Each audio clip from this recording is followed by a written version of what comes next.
嗨，大家好，我是熬夜，陪你一起学习学校没教的知识。经过疫情的洗礼，让我们在思考和行为上都出现了很多变化，这包括了事业、工作、健康和关系，也让我们进入了反思的阶段，反思自己的各种心智模式和习惯。而今天这一集呢，我将会和大家分享有关于财富上的反思，让大家了解到普通人是如何可以变有钱的4个阶段。在每一个阶段，我都会给予相关贴近现实的个人看法，是我这个普通人过去的经验和观点，希望可以对你有所启发。首先，第一个阶段，负阶段。其实我们一出生下来就是零资产、零负债的，但随着我们的父母抚养我们长大，柴米油盐、衣食住行这些就是我们欠父母的钱。那当然，你也可以说这是你父母前世欠你的，现在来抚养你就是在还债。那我相信很多普通人都跟我一样，在大学毕业的时候，很可能还会有一些学校贷款需要偿还的。同时呢，身为小康之家的你，存款也不会多到哪里去，所以在这个阶段，在财富上，我们算是一个负阶段吧，就是负债的负。记得在我20岁的时候呢，存款就只有8000块而已，加上读大学的贷款和父母的养老金，如果扣除掉这一些之后，相信你和我一样都是负债累累的。在现阶段，千万不要想什么财富自由、投资理财、股票、什么基金回报率等等的。你目前最大的目标就是存钱，先让自己有存款，不会因为负债而烦恼或是感到压力。因为如果你带着负债去做投资，又或者是开启任何的生意的话，往往我们会感到非常的压力，非常的情绪化，很容易的就会亏钱了。而且还会有短视的情况出现，因为你一定会急功近利，心急想要赚快钱。所以在这个时候，99%会被骗，又或者是乱炒股。所以反反复复的去赚钱，然后亏钱，就是一个必然的事情。到头来你就会发现，原来还是原地踏步，却浪费了许多时间成本。很像我以前在18岁的时候呢，就经常炒股，然后炒期货，还有各种各样的小小的投资，但每一次呢都是会回归到原点。最后我就会发现，那根本就是因为我穷，所以一直想要一夜暴富。而这种不好的心理状态，急功近利的情况之下呢，让我很容易的就会亏本。所以在那个时候，我就决定先专注去打工来存钱，去做装修工啊，去做这个清洁工、服务员等等的，都一个一个的来干一干，让自己有一些存款。等自己有了一些存款，心里踏实的时候呢，才去做投资这样子。后来呢，当我有一些存款的时候呢，我的头脑就变清晰了，因为我知道未来要怎样去规划了，知道应该要怎样投资，应该要投资什么。那有了差不多1万马币的存款的时候呢，在这个时候就已经足够我1年的这个生活费，也就是说我在不工作的情况下呢，还是可以生活1年这样久的。在那时候呢，我才开始小额去投资股票，结果用闲钱投资是完全没有压力的。那自然而然的情况之下呢，这个投资的收益就是不断的在增长。所以说在一开始我们的副阶段最首要的目标、首要的任务，就是让我们有一些存款，让自己可以安心下来，这样我们才能够做出冷静的判断，做出正确的决定。要是你的负债有很高的利息要偿还的话，那也建议先还掉。但如果你的负债是没有什么利息，像是学生贷款这样的话，那就可以自己安排一下。最主要是要让自己安心，这样就可以了。我本身就是考取好成绩，豁免掉学生贷款的。当时候我是为了把学生贷款转换成这个奖学金才用心去读书的，并不是因为我天生就很厉害读书。以前我在中学的时候呢，成绩是非常的烂的，国文啊、英文啊还有历史全部都是经常拿 A 分的。但是为了豁免掉贷学金，所以就激起了学习欲望，从而激发出了体内的一些小宇宙。第二步，零阶段。在这个阶段，我们没有什么负债，存款也不多，算是从零开始吧。这时候我们需要做的事情就是顶住诱惑。生活在这个互联网时代，社交媒体总是会给我们一种信息，要去环游世界、体验生活、品尝各种各样的美食、活出自我。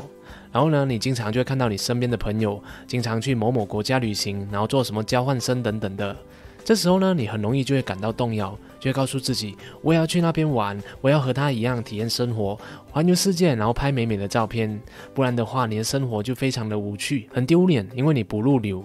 但如果这时候你这样做的话，就会给你财富积累的过程埋下一个伏笔，因为你存不到钱，没有存款。同样是10%的回报率，投资1000块和投资10万块，收获的回报是差很多很多的。所以一定要先积累到第一桶金之后，才来想旅游这些东西的。因为呢，你所看到的这些朋友都是家境富肥，又或者是金钱观是有所不同的。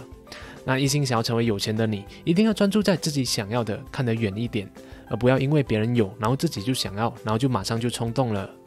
记得在我上大学的时候呢，有一位女性朋友邀约我一起去出国做交换生，然后去旅行。那时候呢，我就马上问他，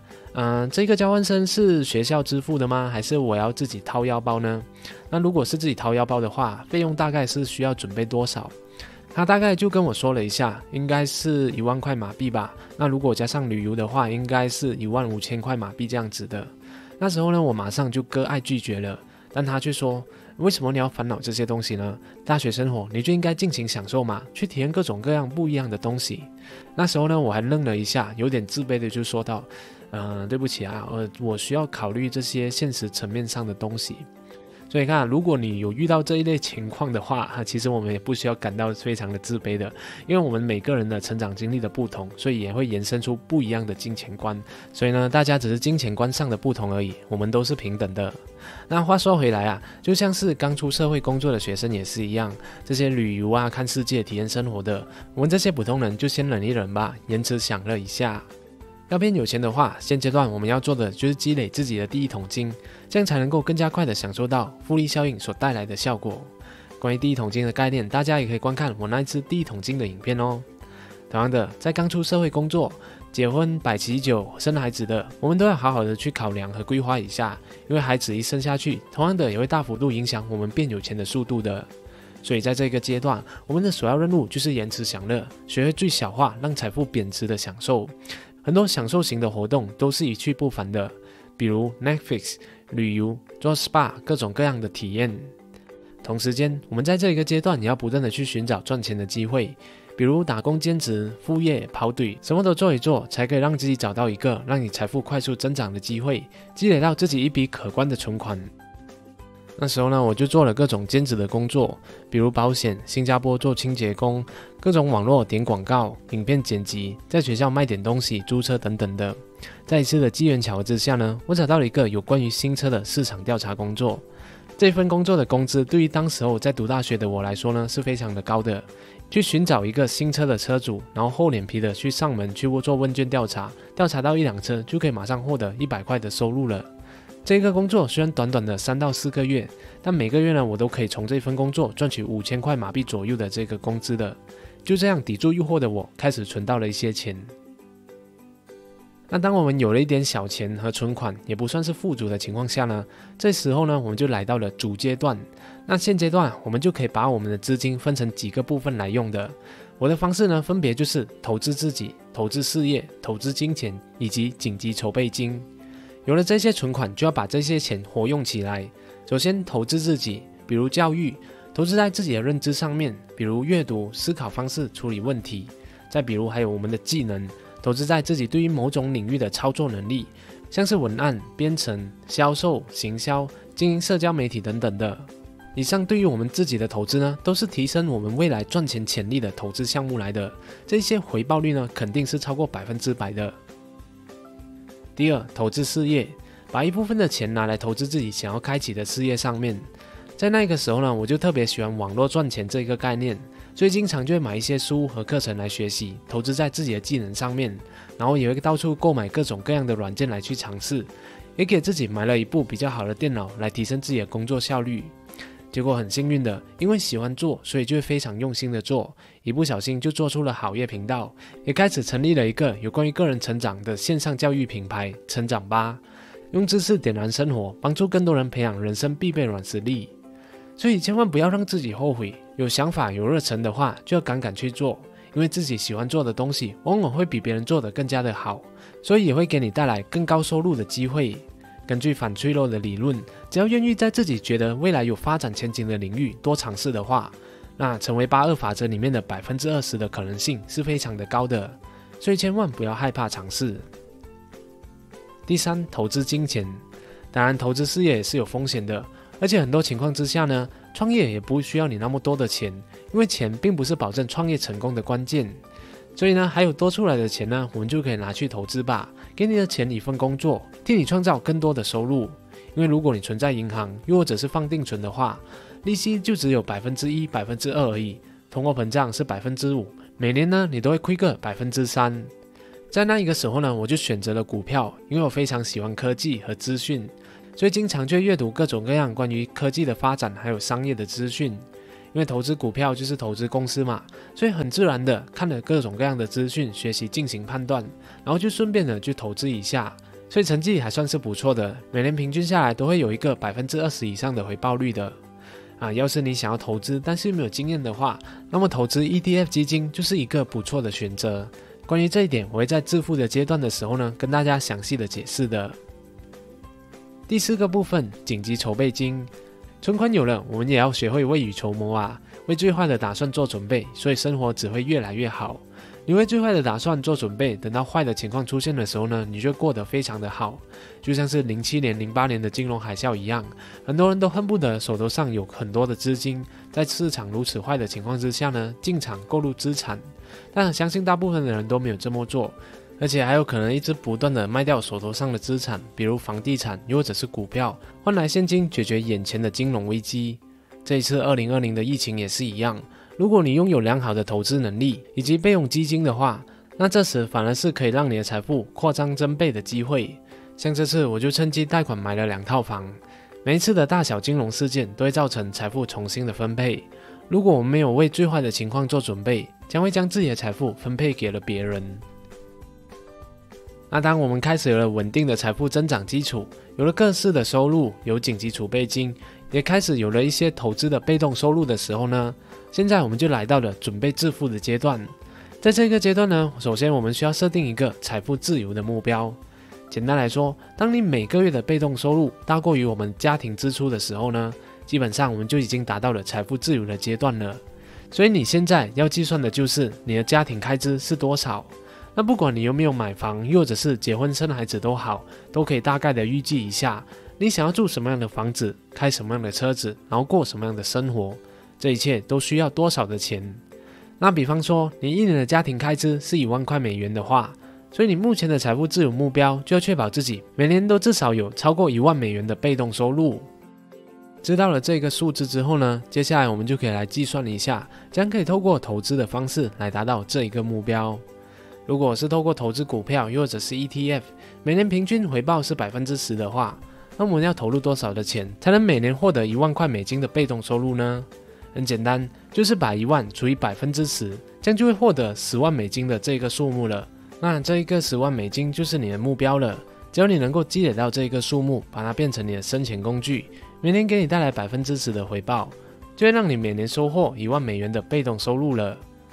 要积累到10万美金的投资金额，其实也不难，靠的就是复利加主动投入的方式。假设你现在有1万美金的启动资金的话，如果是10%的复利，单靠本金要滚到10万美金的话，至少要一个25年。所以我们在前期的时候，肯定是要不断的添加投资金额的。如果每年都投入收入的30%，比如5000块的话，那么雪球就会越滚越快，从25年马上就缩短到了10年而已。而随着时间的推移，当我们的主动收入也在提高的时候呢，我们还可以多投入一些钱，再次缩短财务自由的时间，一直到8年、5年都是没有问题的。所以当你把目标明确化，计算出来看一看，其实你就会发现财富自由真的是没有那么难的，难的就只是我们无穷的欲望而已。那这边你可能就会问我没有投资过股票，很容易亏钱，去哪里找这样高回报又稳定的投资项目呢？那对于新手来说呢，对标美国标普500的 ETF 基金就是一个最简单最容易的投资法了。比如 VOO 又或者是 SPY 这些代码的基金都是对标美国标普500的公司的。简单来说，投资这一个基金就等于投入美国上市500强最牛的公司。所以除了可以享受到股价增长的获利以外，还可以享受到股息收益。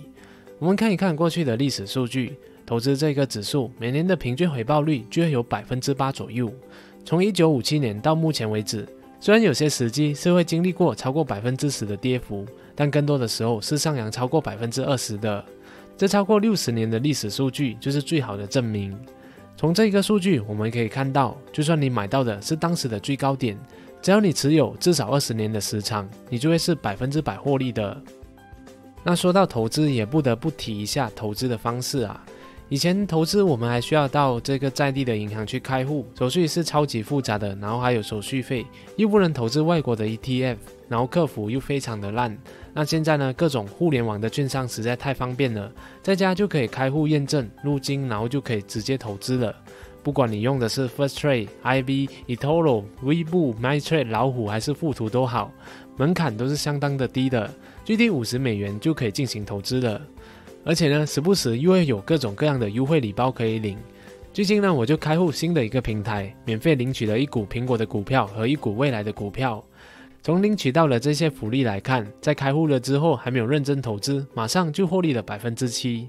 那想要领取优惠的朋友，也可以到我那一个影片去看一看我实测领取的过程哦。基本上现在的各大互联网券商都会有 VOO 和 SPY 这2款 ETF 基金的，你在里面输入相关的代码，通常都可以找得到。慢慢的持有，只要定期的加仓，就能够像我刚刚所说的一样，因为复利的影响之下，缩短我们达到财富自由的时间。我从20岁的时候呢，就开始慢慢的累积投资股票，从一开始的$1000，到目前的27岁，也慢慢滚到了$20万，在这个股市上面，也购置了2个新的房地产项目，开启了另一个用银行的钱来获利的套路，靠的就是这个方式，20%的复利，再加上主动投入的方式，一赚到钱我就把大部分的收入都投入进去，所以就这样慢慢的积累财富。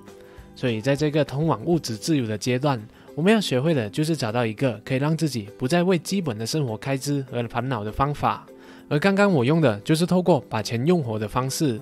当然对于现在我还是有各种各样的欲望，所以在通往财富自由的过程当中还在努力着，就让我们一起加油吧，一起为了自己的理想而奋斗吧。总而言之，普通人从负债迈向财务自由可以参考这4个阶段。负阶段清除债务，先让自己心里踏实；在0阶段持续赚钱积累存款；在逐阶段持续提升自己开始投资；最后在致富阶段设立财务自由目标，以开支来创造被动收入。只要我们学会长期思维，并且保持清晰的目标，持续的行动，延迟的享乐将会离我们越来越近。那么希望今天的影片对于正在成长和奋斗的你有所启发，找到一个适合你的致富之道。